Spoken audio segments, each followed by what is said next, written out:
Singing by जी यादव। अभी आप सुन रहे हैं प्लैनेट म्यूजिक की शानदार प्रस्तुति। DJ Sumit Satish रैमा, DJ Sumit Satish रैमा। हमारा जिंदगी में हमारा जिंदगी में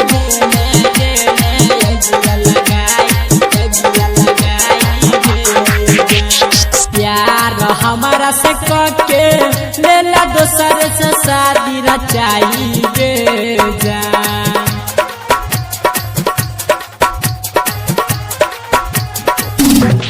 प्यार हमारा से के लेला दोसर से शादी रचाई गे जान।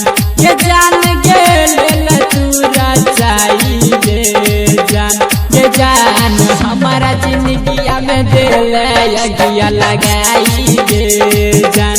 ये जान हमारा जिंदगी में दिल अगिया लगाई गे जान। प्यार हमारा से के लेला दोसर से शादी रचाई गे जान। ये जान गे लेला तू रचाई गे जान। ये जान हमारा जिंदगी में दिल अगिया लगाई गे जान। ये जान हमारा जिंदगी में दिल अगिया लगाई गे जान।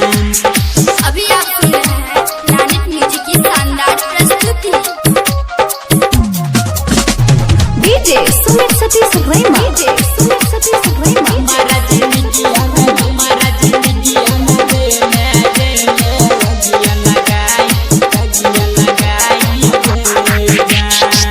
बचपन से करे रहियो तोरे से प्यार गे। कर दिलही दिलवा में तेरे यार पार गे पार गे। बचपन से करे रहियो तोरे से प्यार गे।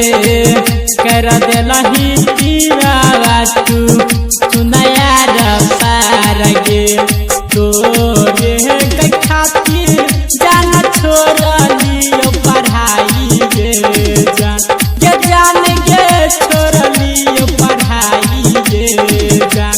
ये जान सैयो लही दोसर से मंगिया भराई गे जान। ये जान हमारा जिंदगी में दिल अगिया लगाई गे जान। अभी आप सुन रहे हैं प्लैनेट म्यूजिक की शानदार प्रस्तुति। DJ Sumit Satish रैमा, DJ Sumit Satish रैमा। हमारा जिंदगी में हमारा जिंदगी में दिल अगिया लगाई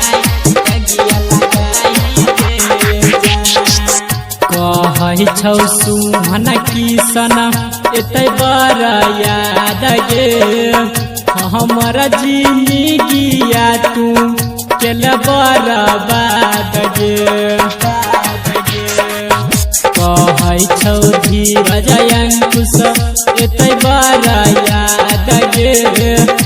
हमारा जिंदगिया तू केल बर्बाद गे। रमन यादव कह बनल हर जाई गे जान। ये जान गे बनल हर जाई गे जान।